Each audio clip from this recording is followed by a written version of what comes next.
quickly before we jump into today's video, guys, a bit of an apology. Unfortunately, Jamie decided he would record with the wrong microphone ready for this one, so I apologise in advance for his slightly less than great audio throughout the entirety of the podcast. But as always, though, a thank you for the continued support on this series so far. Again, we're still just having a bit of fun with it in the early days as we're trying to look to sort of find our own niche within sort of like the podcast genre, if you will. But yeah, hopefully you guys do go on to enjoy. Make sure you leave a like, get yourself subscribed as well. And yeah, let's dive into the podcast. Hello everyone, and welcome back, guys, to episode 3 of Jamie and I's The Unnamed F1 podcast. Yep, we're still rolling with that name, unless, of course, the FOM decide to copyright strike us again. I'll talk about that at some point over the course of today's video. But yeah, we're back, though.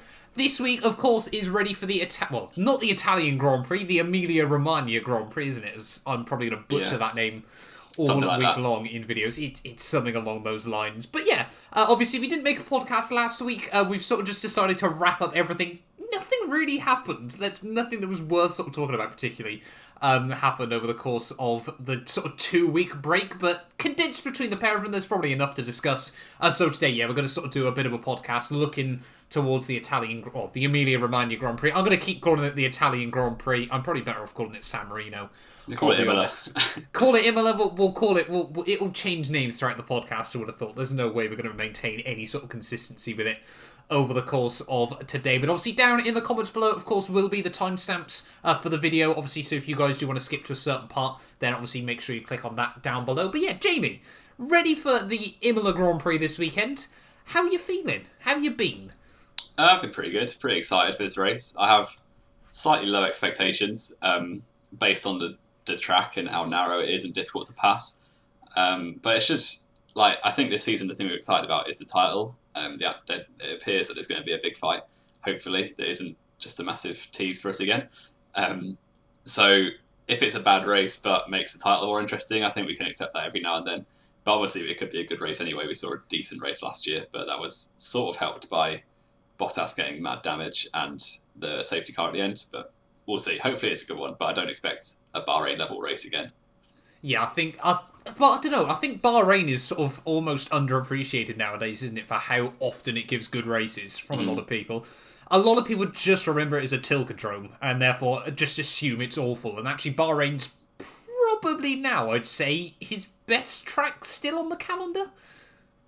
Arguably. There's a couple up there, but not China. Bahrain probably is the best one. I used to put Malaysia higher, but Malaysia's obviously gone. Yeah, Malaysia is no more, unfortunately.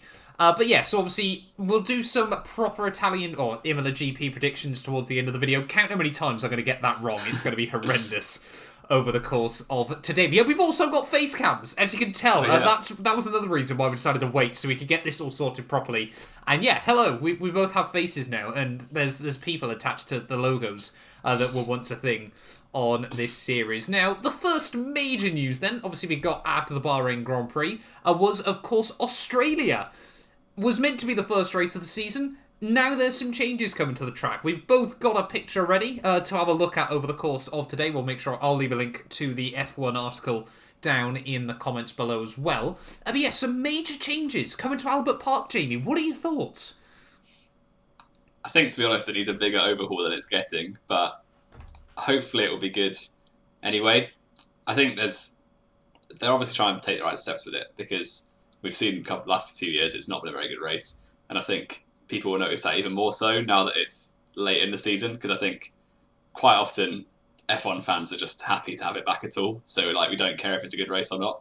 But when it's, I think, the third last race this season, there'll be plenty of people realising just how bad the racing is. So it's good that there's been changes, and it should make things a bit better. Hopefully there'll be some overtakes into turn 11 now, the left-right chicane. I'd be surprised if anyone's brave enough, but we saw back in the day quite a few people would try it there. I remember 2010, Hamilton and Rosberg had a pretty good fight through that complex, which is obviously a long time ago now. But if that sort of thing can come back with the massive slipstream from turn 4 to turn 11, who knows? Could make it a good race.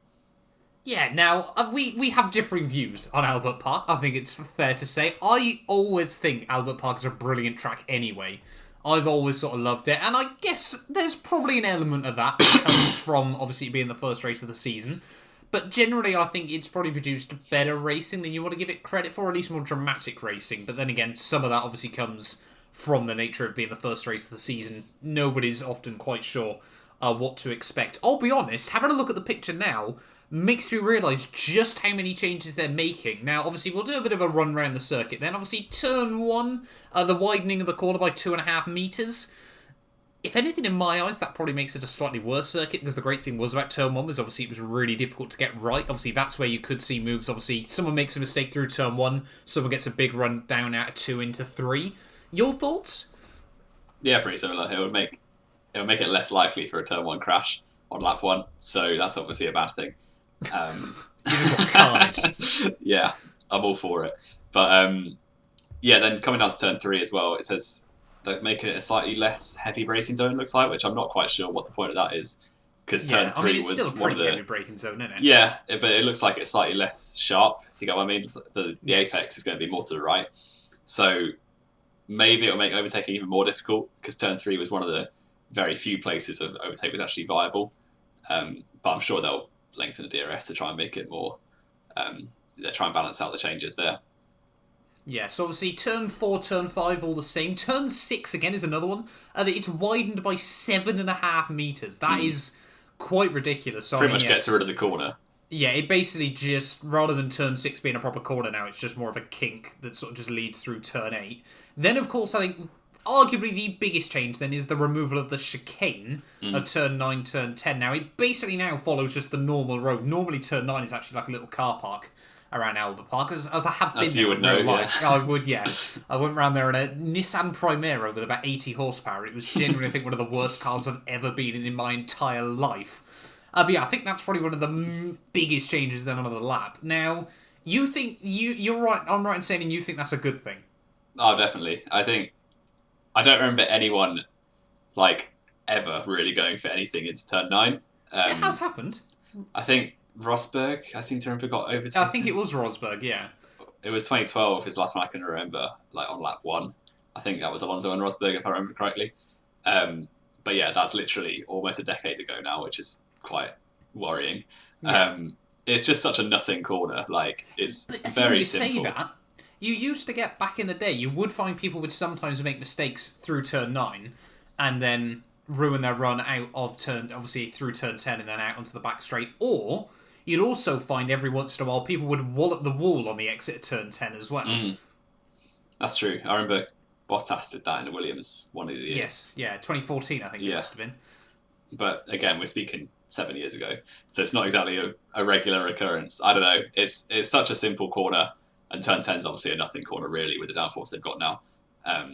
So I think it's never really been no, it's not really, especially with how low speed it's been. Yeah, but I think it's a good thing. It will give people a much bigger chance of a slipstream. We were talking before.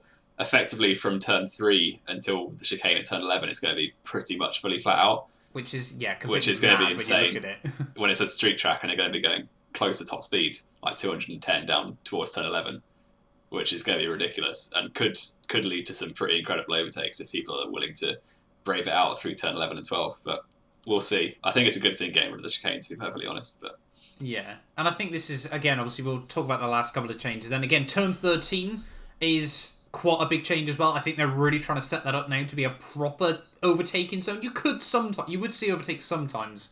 Obviously, if someone made a mistake out of turn 12 or someone got a big enough run down in towards turn 13. But now they've sort of properly sharpened it up into a 90-degree corner where you should hopefully see more overtaking there as well. I'd be surprised.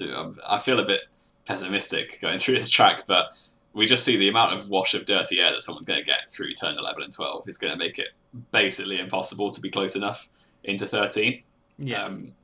But you never know. If someone is way quicker than the car ahead, maybe they brave it out into 13. But we often see them just wait 3 more corners and go through it into 1 or 3. So yeah, that's a fair point as well. Then 15 and 16. I mean, 15's had a widening of the corner by 3.5 metres.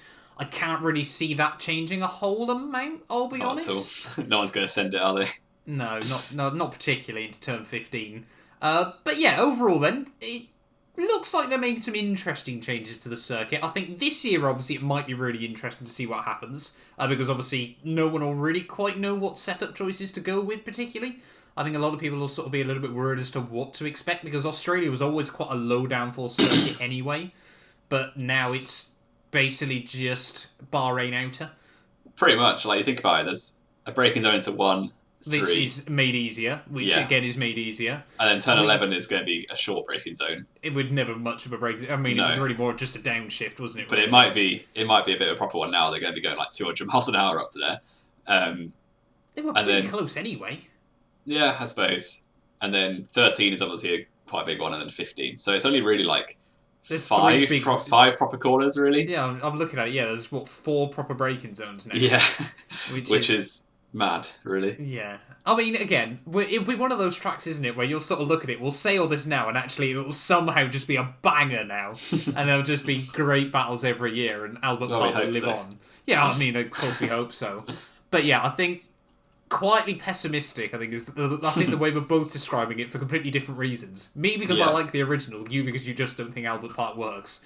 I think it'll be better than it was, definitely, but I don't know how much better. Yeah, fair enough. That, I mean, we've got to wait till November the 18th to find that out, so that's another 7 months, isn't it? Wow. Yeah, that seems kind of mad when you think about it. But yeah, there we go then. That is Albert Park. All change.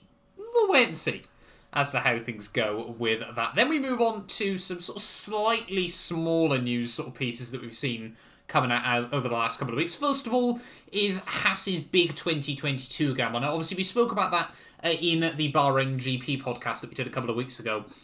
Now, obviously, for those of you guys that aren't sort of aware, I mean, it's been pretty obvious for quite a while now, but I think Haas sort of finally did fully confirm it, was the fact, obviously, that this year there's not going to be any upgrades to come into the car at all, and that the gamble is all set up for 2022 now. Now, it's an interesting strategy.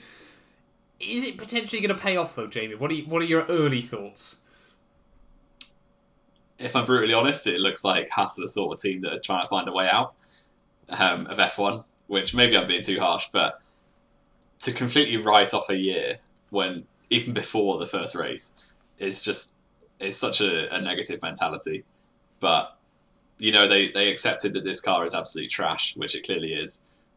And however much money they throw at it is just going to leave them a step further back for the following year because they've got no money left. So I can see why they've done it, but it's a bit of a shame when you've got 2 rookies trying to prove their worth and they're basically almost in a different class because the car's so bad. And so unstable. Yeah, it looked impossible to drive. Like, we saw so many spins for both of them over the Bahrain weekend. So yeah, I'm really not confident for them at all. But I'm sure they're not confident either. Exactly. Yeah, you've got to feel for Gene Haas. I mean, he put so much money into this in the first couple of years. Obviously, he had, what was it, 5th place in 2018 in the end. Yeah. In the Constructors' Championship. They really looked like a solid midfield team. And then just since then, they've sort of just slowly gone further and further backwards. I think they've suffered by copying Ferrari because Ferrari went slowly backwards since then as well. Yes, so. That's also true, isn't it? Yeah, if you're gonna copy anyone, don't let it be Ferrari. I mean, but then again, you say that you can't really copy Merc because Aston are already doing that, and you can't really copy Red Bull because then you're AlphaTauri. Yeah. So I mean, who else do they copy? McLaren? Is that worth the gamble? Probably not in 2018, really. No, not in 20. No, you can't look back at like 2016 and 17 and think, yes, what a car to copy. But yeah, I mean, let's say then, hypothetically, I feel like this is going to be one of those things where we'll look back in 10 years and go, that decision was what killed Haas, or that decision was what made Haas a potential world championship winning team. Oh, come on, Matt. You're not spinning that one. I don't know. It reminds me of when BMW Sauber, they just won the Canadian Grand Prix 2008. Yes. Kubica led the championship. I think they led the constructors as well. No. Oh, did they not? It was closely. No, Ferrari was still on top. And then, like a couple of days later, they were like, "Right, all focus on 2009. We'll bin off this car." Like, Haas have got even, like, obviously less to lose than BMW did, but yes, yeah. I think the year after BMW then pulled out because it didn't work. So, yeah, that was helped obviously by the financial crisis as well. Yeah. Didn't help them. But yeah, no, I think that genuinely is quite a good thought there. I'll be honest. Yeah, I could very easily see it sort of going down that route. If Haas get the 22 regs wrong, and they aren't sort of like back up sort of 5th, 6th best, or at least showing the signs that they can. At least able to fight, I think, is the main thing. I think Gene's going to pull the plug, surely. Yeah.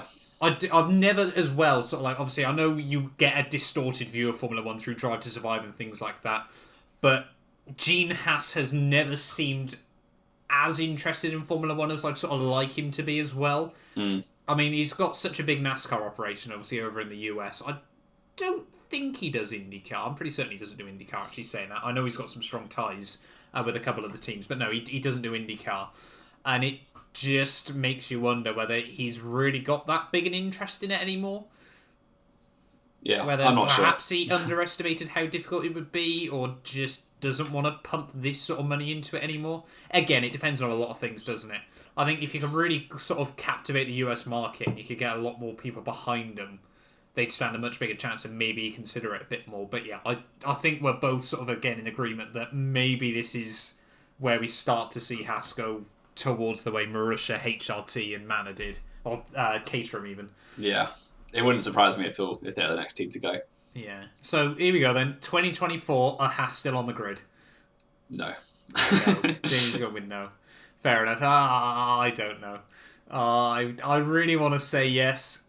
I'm going to say yes, actually. I have faith in Gene. Is that because they follow you on Twitter and you don't want to lose it? It might be because obviously they're watching. Follow me on Twitter. Exactly, yeah. Again, to be honest, for me, I'd really consider dropping Gunther Steiner. Now, I know a lot of people love him because he swears on. Yeah, it's like such F1 a non-personality, isn't it? It's just, I mean, you look. I'll be honest. For me, it's just his management style. Like, you look at the way Toto Wolff handles things. And then, like, the problem is with Gunther Steiner is he does all this swearing and stuff, but on the other hand, you don't... Like, I always just think, like, if he was having this sort of go at me, you'd take it seriously, just that pure aggression, but it wouldn't really change a lot. No. It seems like if... I don't know, if it wasn't... We had this sort of thing at Williams, didn't we? If it wasn't Claire Williams, would they have gone a long time ago? If it wasn't Gunther Steiner and everyone didn't love him for Drive to Survive, would he have gone already? Yeah, I mean, he was at Jaguar, was they fell off the face of the earth, wasn't he, as well?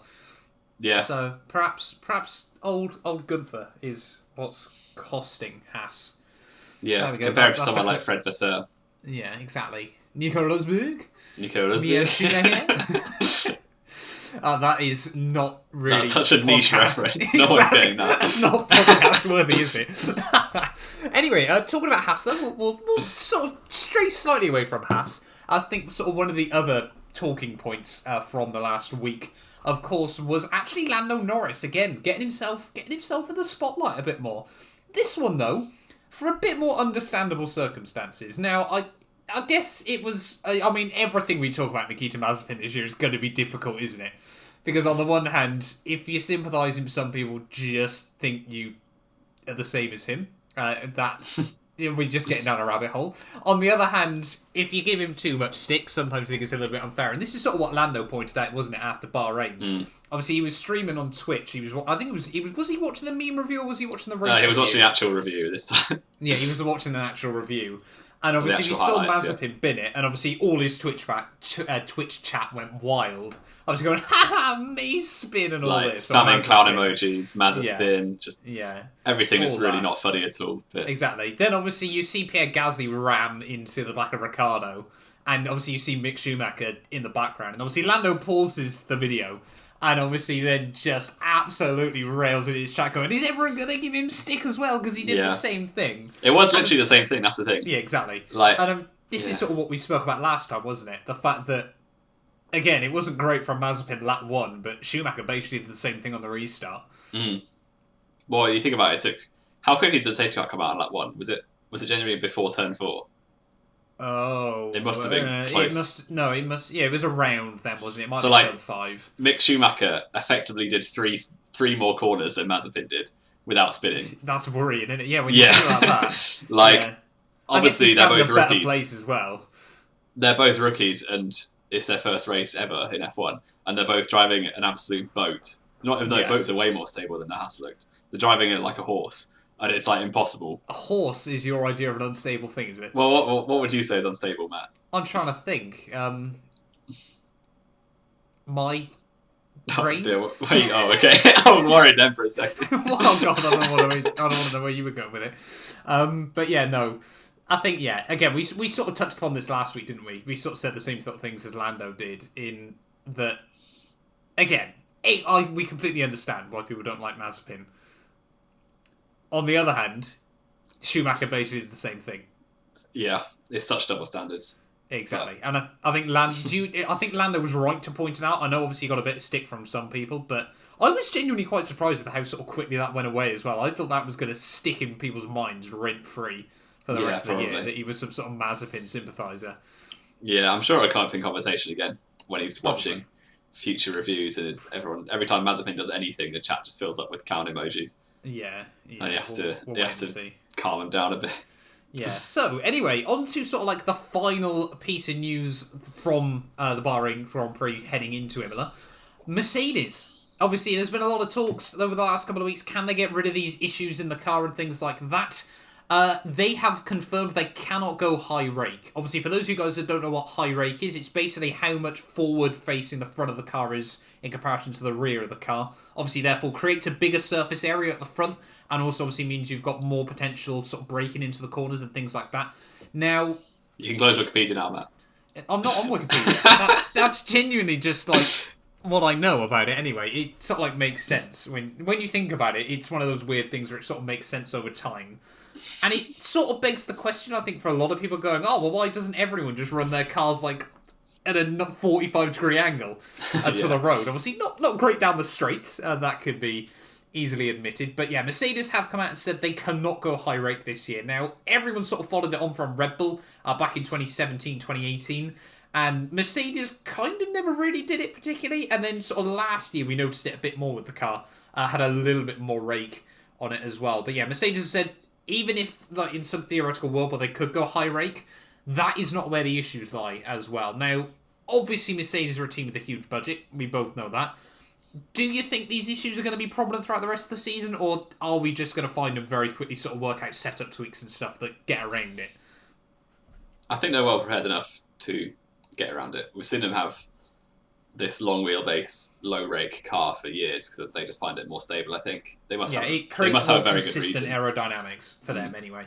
They must have a big reason to stick with it because obviously they weren't really under pressure until this year, so they could have done whatever they wanted and they chose to stick with it. So yeah, potentially, and it will obviously favour. There'll be some tracks where having a low rake is a massive advantage. So it'll be like one of the talking points throughout the season, I'm sure, but they'll work around it. Yeah, I think. Although I'm not sure Aston Martin are very happy. I don't know if you remember.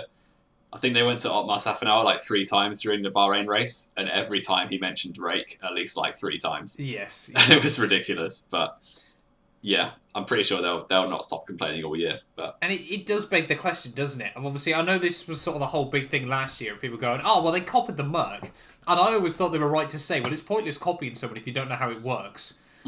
But now it really draws into question just how well they actually knew how it works. I don't think they know how it works at all. No.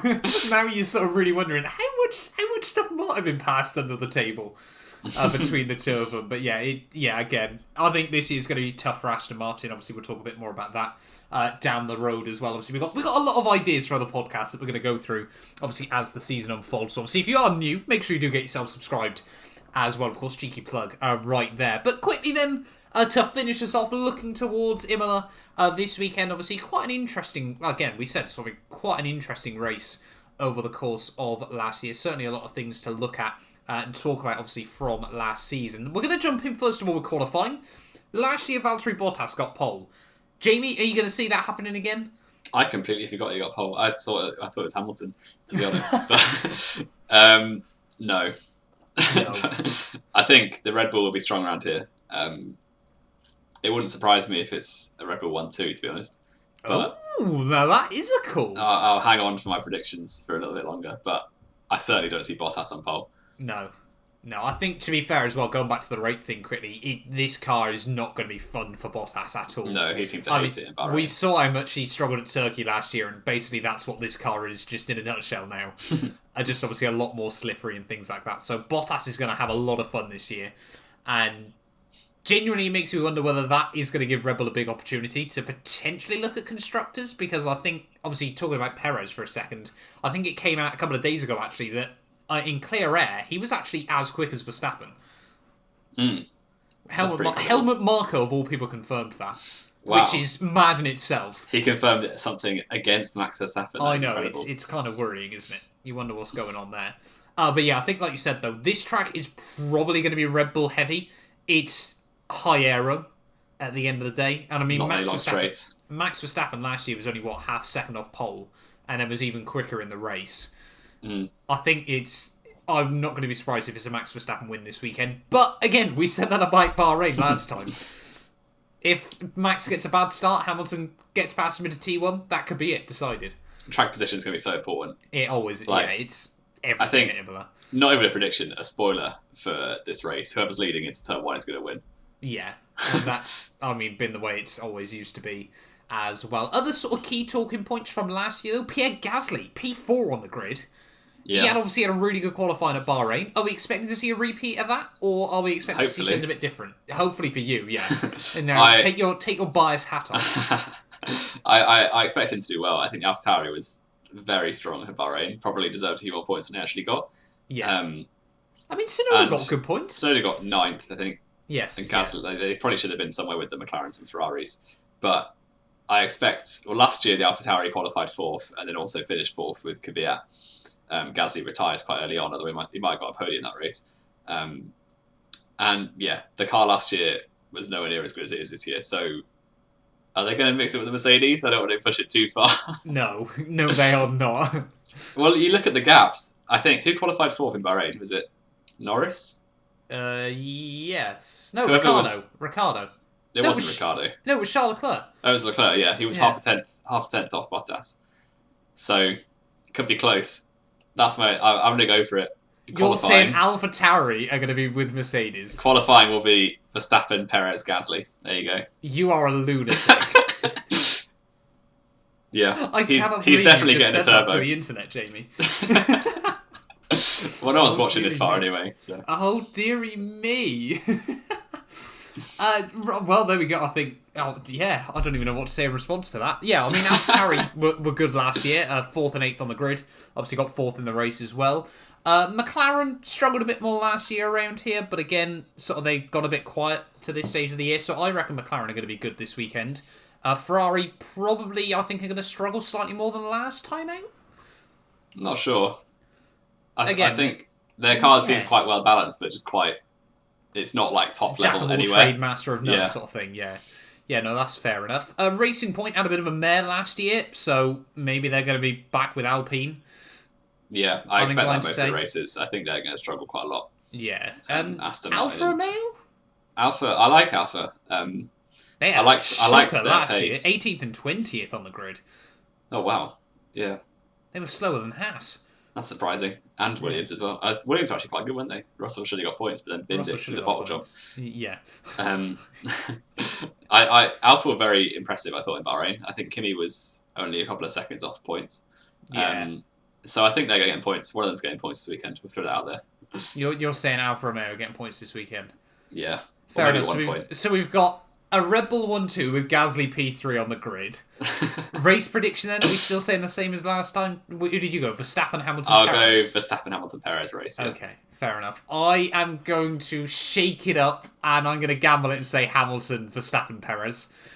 Fanboy. Yeah, what can I say? No, I reckon he's going to get him into T1 and that'll be it. And Verstappen will be sad. Yeah, I'll be sad as well. Lightly. Yeah, I'm sure you will. And that'll make me happy. Great. But yeah, I think it's going to be interesting once again. Obviously, the Italian Grand Prix this weekend starts at 1 p.m. UK time or 2 p.m.? I have no idea. I think it's 2 p.m. UK time, if I'm not mistaken. I think it will be 2. We don't have any Formula 2, do we? I don't think. No. Let me have a quick look at the... There might be F3. Let me have a broad... I'm going to have a look at the broadcast full schedule. There is no F3. There's definitely not nothing F2. Else. You got Formula Regional Alpine, and that is it. So that's probably not going to be on TV. I also wouldn't watch it anyway. No, that's fair enough. No, Formula Alpine's all right. I'll give them credit where it's due. 63 laps ahead of us, though. 3 p.m. local time, so 2 p.m. UK time, 2 p.m. British summer time even. Now, I should say, that was a nightmare at Bahrain, wasn't it? Trying to work out how much... The clocks are just so difficult. It's a concept of our imagination, time. Exactly, yeah. It's a man-made concept. But yeah, there we go then. Thank you all so much for watching this video. Jamie, anything else to add quickly before I cut off? Follow me on Twitter. At Jamie_183. Don't. I wouldn't recommend it. But yeah, anyway, we will see you guys in the next one. Hopefully, obviously, we'll be back next week ready with our sort of Italian or Emilia Romagna Grand Prix review as well. But yeah, thank you all so much for watching. Yeah, we will be back very, very soon with another video.